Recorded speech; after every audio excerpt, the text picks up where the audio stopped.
Hello. We have a very special guest today with us. You remember her from Moesha.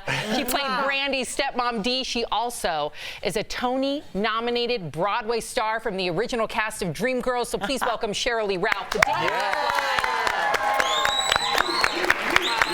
I have to say, you stole the scene every time, and I love me some John Voight, but girl, you on Ray Donovan, fire. Thank you. Yes. Thank you very much. You know, my husband is a senator in Pennsylvania, and he said there's one thing the Republicans and Democrats all agree upon. They love Ray Donovan.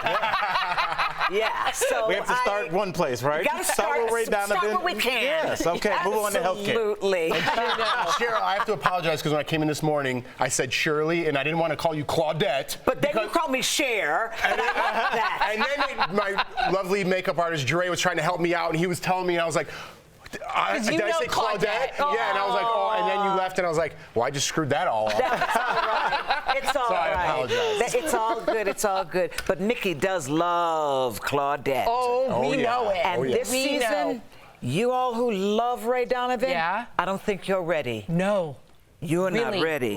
I know, it's almost, the premiere's coming up. We're days away. I know, girl, I can't wait. I have a little countdown. And my episode is coming around December 7th. Oh, I can't wait. Watch I can't party. wait. Watch party. So excited. I'm so excited to have her here. In fact, we're going to get her opinion on all the top topics today.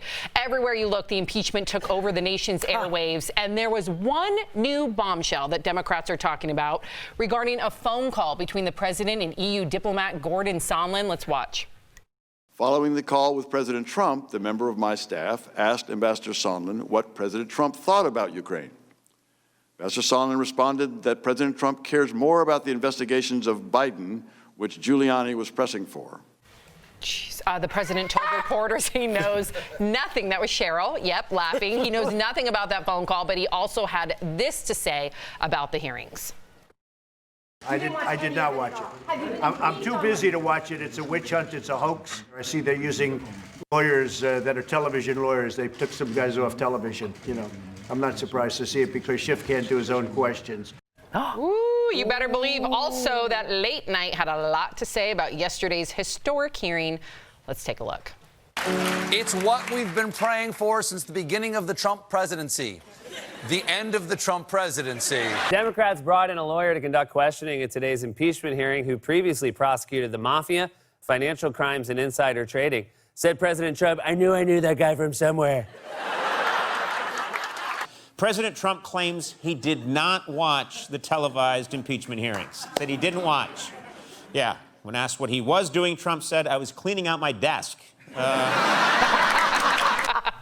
All right, there were also some unlikely standouts from yesterday's hearings that you may have missed, like this drag queen named Bissy Miles who sashayed into the hearings to cover it for a news app. And a lot of people, by the way, were also commenting not only on diplomat George Kent's bow tie, but also his giant 48-ounce water bottle, saying he's saving democracy one gulp at a time. Okay, so Sheryl, enough of the theatrics. Like, what is happening? Do you see this as a circus, especially because you're in it with your husband, or do you see this as very problematic? It's the most impeachable time of the year. That's very good.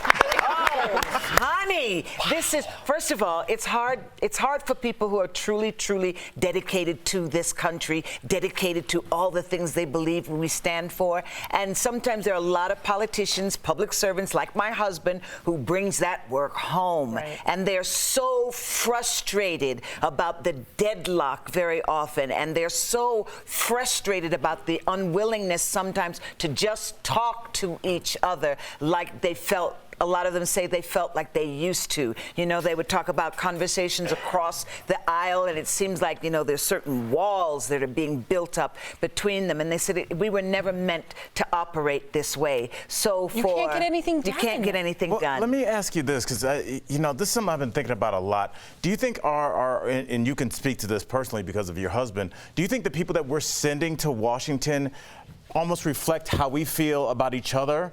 And so we're sending The most divisive versions of us? Yes, because I feel like when you watch a political ad, like a local one, this person will say, I'm going to be tough on this person and know this and know that.